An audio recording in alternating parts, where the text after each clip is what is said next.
start. This video will go over how to input move-out transactions manually.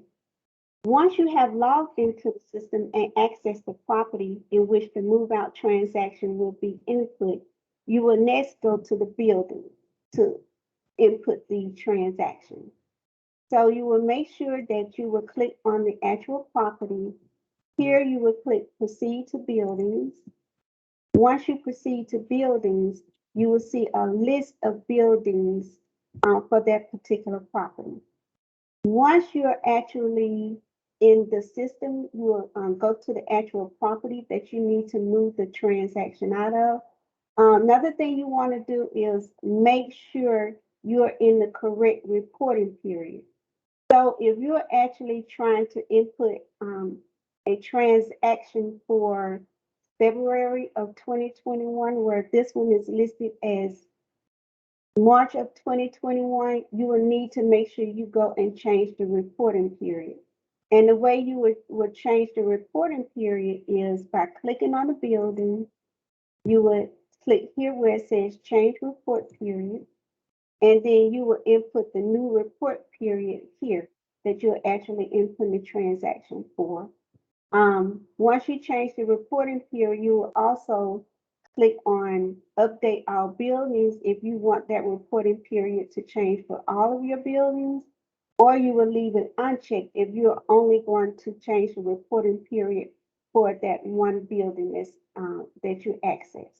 And once you complete that, you will click save and it will change the reporting period for you. So I'm actually going to go to building 6 and I'm going to click here where it says proceed to units. So I'm going to proceed to units, which means I'm going to proceed to the units screen so I can choose the unit that I will actually be inputting that move out transaction. So once I'm in the unit screen, it will give me a list of all the units for that particular building. And what I would do next is go and choose the actual unit where the tenant resides that I want to move out. So for instance, on this example, I want to actually move out Gerald Gibbs from unit 602. So I'm going to click 602 and then click here where it says move out.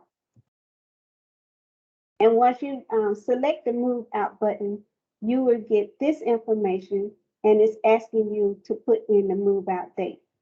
Keep in mind your move out date must be within the reporting period that you have listed for that particular building. So the reporting period was actually in March. So I'm going to move Gerald out and next it's going to ask you whether or not the tenant was evicted. If the tenant was evicted, you will click on the box here that says eviction, and then you will also input the reason for the eviction. If there is no eviction, just leave it blank, and then you will hit move out. And it will say unit has been successfully moved out. And now you will see that the unit is vacant. Also, if you realize that you did a move out in error, you can also delete that particular move out transaction. And what you would do is go back and select unit 602, and then you're going to select delete tenant cert. And it's going to come up showing you that the unit is vacant. And so where it says vacant, that's actually the selection that you want to choose to delete the transaction.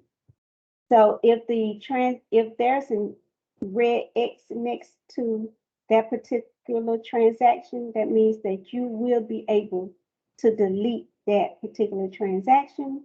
If it's a gray X, that means that it has already been processed and submitted to DCA, and you will not be able to delete that transaction. You will actually have to contact us at the HFFD emphasis email address that's listed in your manual. So since this one is listed as a red X and I'm able to delete that transaction, I'm going to click the X. And it's going to ask me, are you sure you want to delete the selected item? I'm going to say, okay. And it's going to say that it has been deleted permanently, successfully. And you'll see now Gerald is again listed for that particular unit. That is this video for how you will manually input your move out transaction.